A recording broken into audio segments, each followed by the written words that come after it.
Hey guys, welcome to Entertainment Talk Nation. This is Rob. This video, we're going to do our review for the finale of The Walking Dead Season 6. And wow. wow. A lot of disappointed people today. I was going to do this review. Obviously, I would have loved to have done it yesterday, right after the episode. But for those of you who are familiar with what I do and some of the things I talk about, like on The Nation, recently I've had a change in my job, a very good change. So I don't have Mondays off anymore to do any recording throughout the day. So I have to wait, get in bed early, and get ready for work the next day. But it's also given me a good amount of time to talk about this episode because a lot happened, and I really had to digest the episode because I wasn't too crazy about the way it ended. The episode in and of itself was really good. The season overall was a great season. I almost regret the fact that I had to kind of select certain episodes to review while talking about the mid-season and kind of breaking things up the way I told you guys I would a couple months back when I was trying to make some changes to make things a little bit easier for myself. But with that said, first of all, I thought Negan was great. Okay, Negan was great. Jeffrey Dean Morgan did a fantastic job. He's a good actor, and he really had a very good presence on screen, and I really liked the way he delivered his lines, and a lot of them were right out of the comic book, if you're familiar with it. A couple of lines he didn't say, like for example, one of the things in the comic was he went to each person that was kneeling down, and he found the reason why he couldn't kill them. Like, for example, when he spoke to Carl last night about being a serial killer and all that, well, in the comic, he has a distinct dialogue with Carl, telling him that, you know, you've been through a lot of, you know, something along the lines of, I'm paraphrasing here, but you've been through a lot of crap, kid, and, you know, your story's not over yet, so I can't kill you. That's something he said in the comic. He didn't say that last night. Also, when he first approached Glenn in the comic, he says, you know, you're Asian and I don't want to be accused of being a racist or something like that. So he was finding different reasons why he couldn't kill certain characters. Now, obviously, due to time constraints and it's TV, so they're obviously going to change things up. So he didn't get to do that. And of course, the cursing wasn't there. So the cursing makes him very comedic. And it was funny because while I knew that it was a dreadful moment in the show, I couldn't help but find pleasure and I couldn't help but smile during his moments, during his moment on the show. So that's a testament to just how impactful this villain is. And there's very few villains out there that can make that kind of impact on you where you like him, but you can't like him at the same time. You know, we think about villains like Vader, Voldemort, Agent Smith from The Matrix, you know, great villains throughout the years, and many more, of course, that I'm just, you know, I'm only mentioning a few. The episode in and of itself, I thought was, you know, this is the kind of episode that people are going to love or hate. And there's a lot of people out there who didn't like it, not only because of the ending, but because there was this build up towards the end that I think was an acquired taste. I personally liked it because it started to show little by little just how dangerous and just how many numbers the Saviors have. And it also slowly started to wear on Rick's mentality because here's a guy who's been very, very cocky about the Saviors and how he's handled them. And now he's realizing he hasn't even hit the tip of the iceberg. You know, especially when you got that one scene where they were driving up the road and there's just a whole mess of them just sitting there waiting. And there's something built behind them and whatever. I'm talking about like the second to last one before they decided to leave the RV. There was just so many of them. And they cut them off at so many. It's like every time they got stopped, the group got bigger and bigger that they came across. And I thought the walkers being chained up was a very, very good, very, very unique scene. Something we haven't quite seen yet. And, you know, it's funny. One thing I mentioned on The Nation while I was watching it was, you know, the Saviors were on point. They had the high ground and they had the head games, you know, right there. They were playing head games. You saw the Michonne's dread on the zombie. You saw Daryl's clothes and stuff. And then they were hiding in the top hills, in the bushes, and they were firing upon them, trying to flush them out or scare them. They weren't actually trying to hit them. And so I thought that build-up to Negan was great. It's the payoff that we didn't get. And I think that's where they made a mistake. I know that Scott Gimple was trying to defend this, and that's the end of one story and the beginning of it. You could say all that. Let's just call it what it is. It was a mistake. You don't build up that much tension and then leave everybody with blue balls till season 7. It's just not right.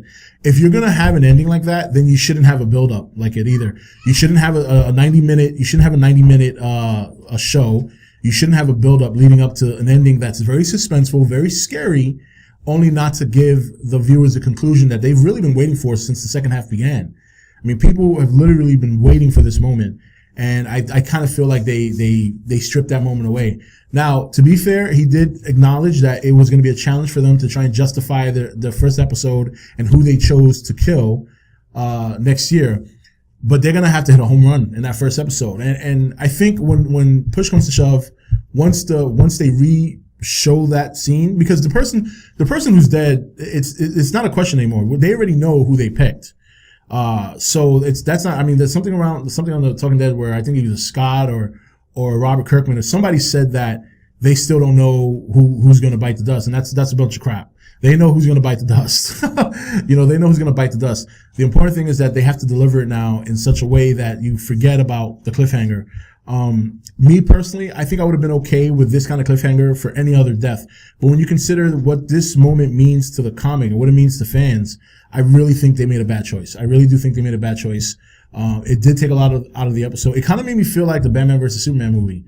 The only difference is, unlike, Batman vs. Superman, I mean, I liked this episode overall. Batman vs. Superman, while I enjoyed some of it, outside of the ending, which if you saw my review, I mentioned what I hated the most, there were other elements about the show that were just bad.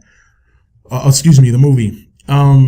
So if this one gave me that very same feeling, here's an iconic moment in a comic and you rip it apart. You don't deliver it like it should be delivered. And I think you still would have had a cliffhanger effect by just ending the show with a dead, crushed head. You know what I mean? Because then people would be like, well, what's happening next? There's no, there actually would have been very little closure there. So, I'm not too sure that I don't feel it was a great decision. Now, moving on to the Morgan and Carol part, it's very weird because here are two characters that are very good. I love Carol. Morgan, I've kind of fallen out of love with a little bit because of his approach this year, but he kind of won me over when he killed that guy to save Carol. With that said, though, that portion of the episode felt very, very out of place. Like, I understand the story had to be told. I understand that we want to know what's going on with Carol and this and that. But I kind of felt like if they would have just kept that out, leave that for a cliffhanger, and finish off the Negan story and how that ended, I think it would have been much better. I think if this would have given Negan an extra 5 or 10 minutes in the episode, and you would have cut out the Carol Morgan stuff and leave that as a cliffhanger as to what happens next year, I think that would have been better. Just to introduce one or two characters that arrive to help them, to let people know that the kingdom is coming, there really was no need for that. You know what I mean? There's really no need for it. Most viewers that are general viewers that don't know anything about the lore are going to think they're from the hilltop, and most fans already figured out they're from the kingdom already. So you don't win or lose anything by showing that. I think if they would have left that out, let that be the cliffhanger, I think people would have accepted that more. If it meant them seeing Negan finish doing what he's supposed to do, like in the comic, I think that would have been a better approach. Overall, though, I gotta say, this was the best season of Walking Dead in a very long time. That's not to say some of the other seasons aren't good. Like, last year was really good. Season 1 obviously is really good. Season 2 remains it used to be my favorite. Now it's my second favorite behind this one. And this season has had some of the best episodes. This is still one of the top episodes of The Walking Dead. It just had a very bad payoff. It had a very bad ending. But then you think about, the other episodes we had, with the, in the second half in particular, No Way Out, stuff like that.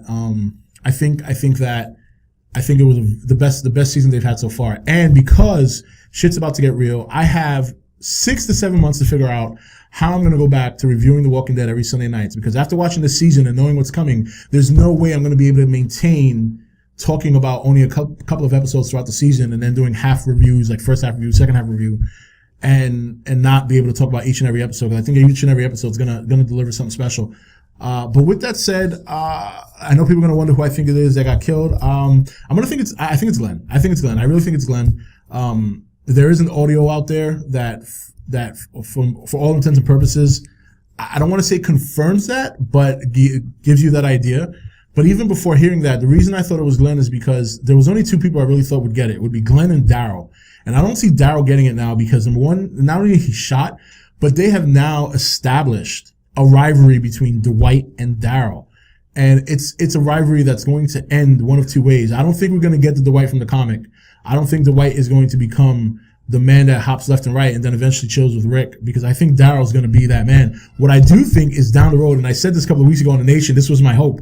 My guess is that Daryl will get his payback and Daryl will eventually lead the Saviors once we get down that road. So, for those of you who are wondering why I would think that, you got to read the comic to understand. I didn't really spoil anything, But if you read the comic, you understand where I'm coming from. But anyway, guys, that's it for this review. How did you feel about the episode? I know a lot of you are very disappointed. I am as well. I feel you on that. I'm not happy with the way it ended, but, be that as it may, just keep off the internet for the next 6 months. Otherwise, if you don't want to find out who it is, because it's going to leak. I don't care what they say. The Walking Dead and AMC are not good at keeping leaks. Their shit gets leaked a lot. So also, one thing we're going to be doing here is, I know that I didn't do a lot of Walking Dead videos this year. So what I'm going to do is, I'm going to do this with a lot of my videos for the next coming weeks, because I'm kind of moving stuff around again. And every time I come to do a video, I kind of get a mental block of what to talk about. So I'm going to open the floor for the next couple of weeks. And if there are any videos you guys want me to do, be it Walking Dead, be it anything else, just leave it in the comments below and I will work on it. I already have a list of videos that I got from people on the nation who mentioned what videos they wanted me to do. And if you're a Walking Dead fan, and I know a lot of you guys are here, a good portion of my subscribers are Walking Dead fans if they're still around. We will do all the Walking Dead you want to do. Just let me know what kind of videos you want me to do, what kind of topics. I know one person already said he wants me to do a season 7 prediction. So I'll have to really brainstorm that because we have very little to go on, but I'll do my best. And if there's any other topics Walking Dead related that you want me to discuss, definitely will do that here on the channel. So until then, we will do not only this video for the season 7 predictions coming up, not today, but in the coming days. So I really got to brainstorm what I think it might be. But also we'll do a second half overall review, which I can tell you right now is going to be very favorable. I thought it was a great second half. And then from there, like I said, if you want to leave in the comments certain Walking Dead type videos you want me to do, just let me know. If you want me to, whatever you want, just put it in the comments. Whatever kind of Walking Dead video you want to see, I'll be more than happy to do it. And I'm going to see if I can catch up with Fear the Walking Dead this week before the season premiere. I did watch the first 2 episodes last year and I wasn't too crazy about it. But I kind of want to put into practice reviewing videos on a regular basis again, because I will be doing that for Game of Thrones. Game of Thrones I will not be skipping. I will be doing every episode of Game of Thrones. So, all right, guys, that's it for this video. Don't forget to comment below. Let me know what you thought of the finale. And like I said, leave a comment or a suggestion of any kind of Walking Dead video you want me to do in the coming weeks or over the year, over the rest of the summer and spring and leading into season 7. We'll go from there. All right, that's it. This is Rob signing off for ETN, where we don't do news, we just talk entertainment. Take it easy. Thank you for watching ETN. Don't forget to comment, share, and subscribe. Join the nation's Facebook page to meet other subscribers or visit ETN's Facebook page and Twitter page. Links for all are in the description.